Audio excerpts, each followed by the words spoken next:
Ladies and gentlemen, good afternoon and welcome to the post-match press conference of this exhilarating fixture that we've just witnessed between US Monastir and Petro of Luanda.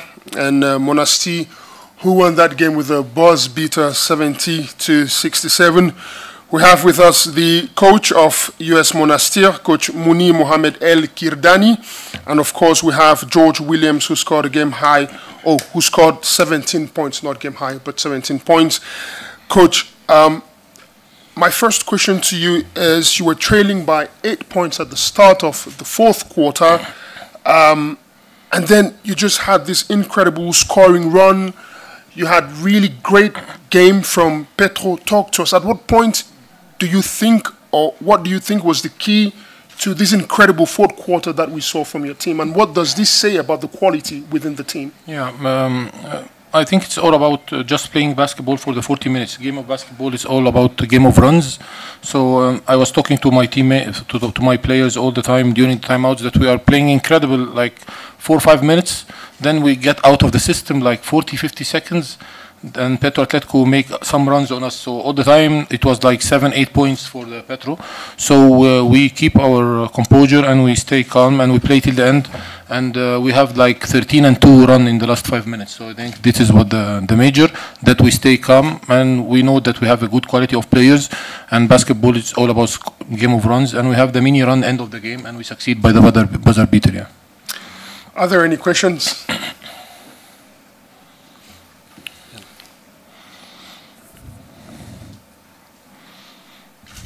Leonard Solms, ESPN Africa.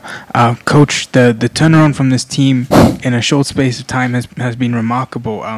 What did you do to get this team fighting the way they're fighting?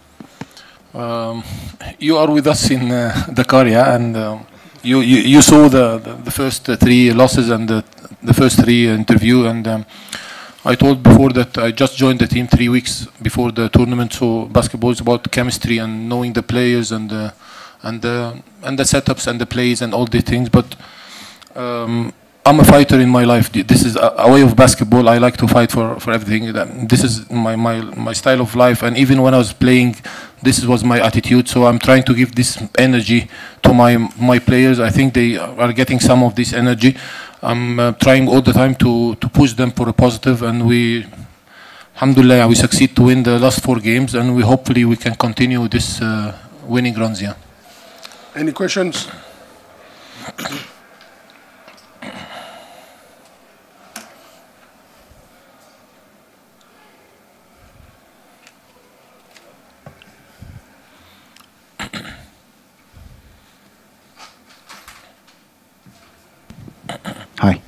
Hi. I'm Lamri from Journal Le Matin au Maroc. Congratulations, coach, and to George also. How is it important to have 3 players going into double figures, like Firas, like George, like Atar also in this team? You spoke about the spirit, but it also is important to have people with so much experience and so much composure. Thank you. In my opinion, you have to recognize that we are having 3 players in double digits, and our main top scorer, Chris, is not in double digits. And this is good for us, because when Chris tonight, he has like I think 11 or 12 assists, and he helps the team too much. And this is a good win for the team when your top scorer, your main leader, is not in his day in the scoring, but he helps the team in the other side.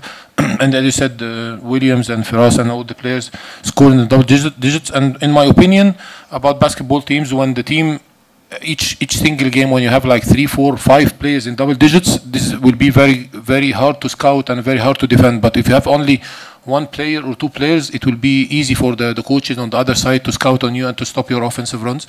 So this is a very, very good point for us, and I hope we continue on the same level. Yeah. Any questions for the player? Yes. Yes, please.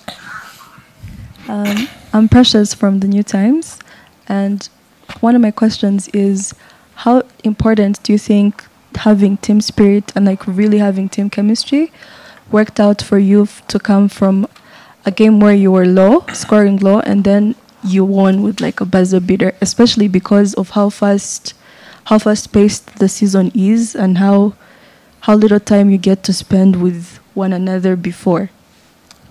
Like Coach said, you know, he was here maybe 3 weeks before we came, and I was here maybe 1 week. So, you know, the first part of the tournament, I was still learning guys' names, and I think, you know, of course, that kind of chemistry kind of hurt us down the line in some of the games. But, you know, we have a team full of great guys. Everyone gets along. And, you know, during this little break between the finals and the last round, we really came together, bonded as a team. So I think everybody has the same goal, which is to win. And when that's everybody's same goal, it's easy to fall in line. Thank you. Are there any questions? All right. Coach, thank you very much. Williams, thanks immensely for this great show of basketball that we had today. Thank you. Thank you. Thank you. Thanks, ladies and gentlemen.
Ladies and gentlemen, welcome back for this second part of the post-game press conference between US Monastir and Petro de Luanda. We have with us the coach of Petro, Coach Sergio Moreno, and of course we have a legend of the game on the continent with us, Yannick Morera.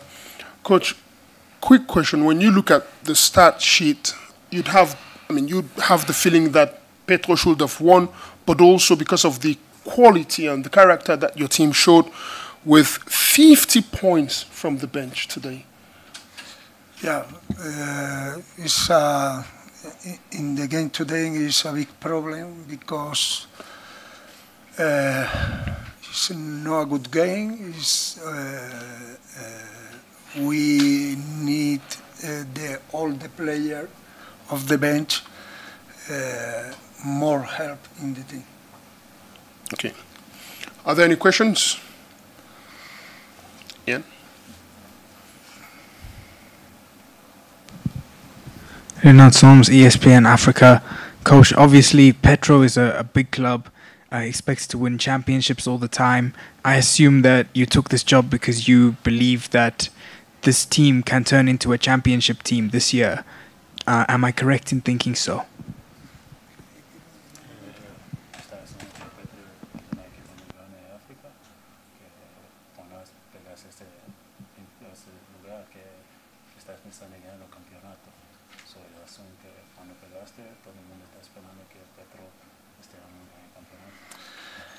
Yes. Now the thing we are thinking is in the win in the next game. I don't know if the win the championship or no championship, but in this moment, our mentality is in the next game win the game. Are there any questions? One question for the coach. Do you think more offensive rebounds would have helped you win, especially in clutch time? And because most of the points were threes that didn't make it, do you think more offensive rebounds would have helped you advance in this game? And for Yannick, I'd like to ask how the team got your momentum back in the second half after one of your star players, Carlos, was scoreless in the first half. Like, how do you bounce back from that and almost win? I think everybody in the locker room just had to look themselves in the mirror and don't point a finger at anybody, but look at yourself and see what you can do better. I think we made a mistake. Right now we got to focus on the next game. We're going to go back to the hotel, watch video, watch the next game, and see who we play. I mean, we don't have time. This next stage is you lose, you out. I mean, you can't feel sorry for yourself. You got to focus on the next one. So that's a good one. We lost. Focus on the next one. Yes, Queen. Yeah. Coaches.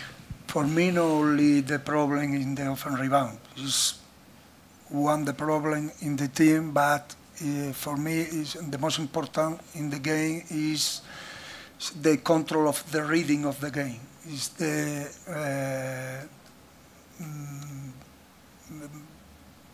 we have many problems with the continuity in the place. Is a lot of minutes play very good, a lot of minutes not play good.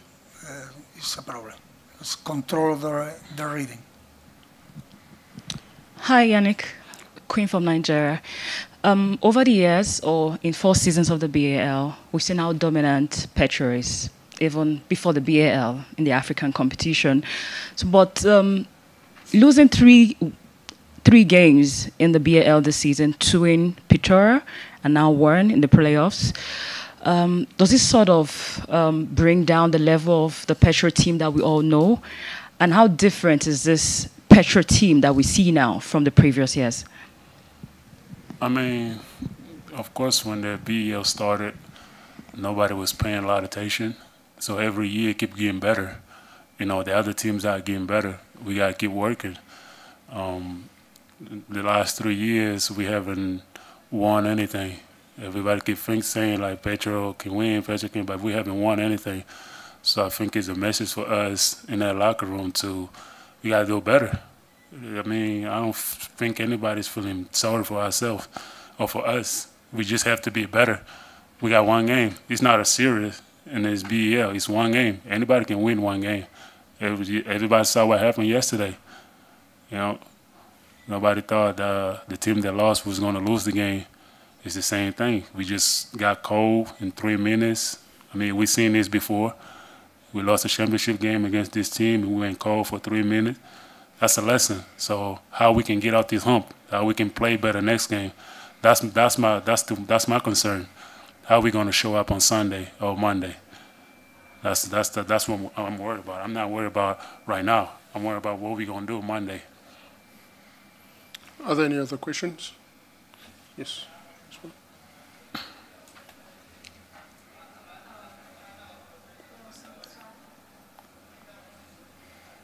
Hi, Sindisa from the Big Tip Off. Yannick, in the first half, you guys managed to play defense for the full 24 seconds, which limit the second chance points. What do you think you guys can improve going into the next game? Because in the second half, that's really what cost you guys, giving them opportunities to score, even if they were missing from the three-point line. I mean, I don't think our three-point line was the issue. I think if we could have attacked better in the last 3 minutes, we would have won the game.